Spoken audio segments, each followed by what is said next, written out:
Welcome to HortTube. My name is Jim Putnam. In this video, I'm going to be talking about Juniperus conferta all gold. All gold is a sport of Blue Pacific Shore Juniper.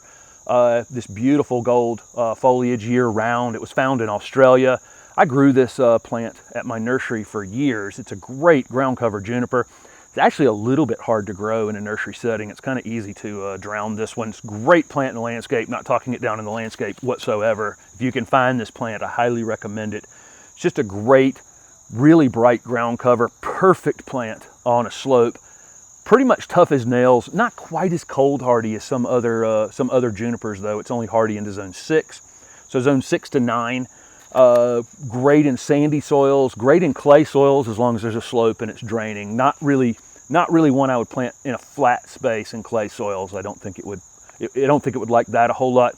I actually prefer shore junipers like Blue Pacific or this all gold juniper over blue rug. And the reason for that is blue rug, although it stays a little closer to the ground, as it fills in and gets really, really thick, it actually tends to start holding water in place. It traps leaves, it traps debris, traps weeds and everything else, and then it actually ends up getting root rot. I had to remove lots of blue rug junipers. It was not a fun job to remove them. After they kill themselves, they're so successful in their ground covering that they hurt themselves.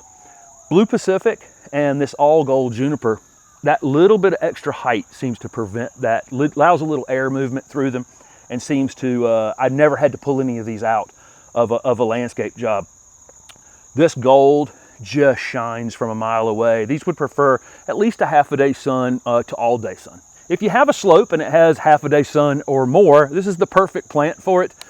Keep in mind, these junipers, when you plant them on a slope, 90% of that growth goes down the slope. They will not grow back up the slope, and so having a row right at the very bottom of your slope space is usually unnecessary. Most of your planting should be concentrated near the top of the bank, and then the junipers will work their way down over time. Do put them in the ground at the angle of the bank, so just, you know, the top of the root ball flush with the soil. You don't have to plant them straight up and down. I see this frequently when people plant junipers that haven't done it before, and they'll leave half of the front of the root ball exposed.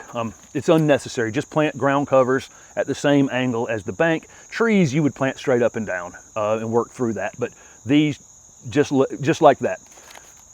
Pruning, any heavy pruning you'd probably do in the late winter, but these things will get crazy limbs on them that'll come out on a driveway or whatever. They can be cut off anytime you want to cut them off. They can be fertilized in the late winter, and that will give them some of that extra new growth. Most of that gold is occurring in the new growth, and so keeping them actively growing spring and summer keeps them brighter. These are a little dulled out. They've been in these pots for a long time. As soon as I put them in the ground, they'll hit the ground running next spring and be beautiful. These are going in a one-day landscape job I have coming up with some other beautiful pieces. So if you're following along with the channel, you can actually see these go into the ground. This is all gold shore juniper, or Juniperus conferta all gold. Thank you guys for watching.